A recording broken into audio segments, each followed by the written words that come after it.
এই রেসিপিটা আমার অনেক বেশি পছন্দ। বানিয়ে নিতে লাগে মাত্র 10 মিনিট। রুম টেম্পারেচারে থাকা ডিম নিয়েছি একটি। ডিমটাকে ভালোভাবে ফেটিয়ে তার সাথে ফুটন্ত গরম দুধ এর মধ্যে ঢেলে দিলাম। এখন যেটা করব, একটা কাঁটা চামচ দিয়ে খুব ভালো মতো এটা আমি বিট করে নেব। কুসুমগুলো গলে যাবে যখন, এই পর্যায়ে আমি অ্যাড করে দিচ্ছি হচ্ছে চিনি। এখানে আমার পছন্দ মতো অ্যাড করেছি, প্রায় 1 টেবিল চামচের মতো দিয়েছি। তো আপনারা আপনাদের টেস্ট অনুযায়ী সব কিছু খুব ভালো মতো বিট করা হয়ে গেছে।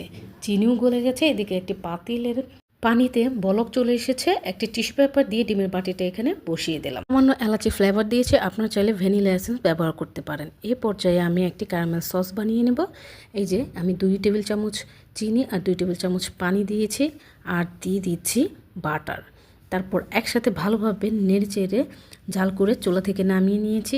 আর এইদিকে আমার এক পুডিংটা একদমই রেডি। আমি চুলা থেকে নামিয়ে এই যে ছোট ছোট পিসেস করে ছুরি দিয়ে কেটে নিচ্ছি। আপনারা আপনাদের পছন্দ মতো কেটে নিতে পারেন। গরম গরম পুডিংয়ের মধ্যেই গরম গরম ক্যারামেল সসটা ঢেলে দিতে হবে। অনেক বেশি মজা হয়, ছোট বড় সবাই পছন্দ করবে, স্পেশালি বাচ্চারা। আশা করছি পুডিংয়ের শর্ট রেসিপিটা আপনাদের ভালো লেগেছে। সবাই ভালো থাকবেন। আল্লাহ হাফেজ।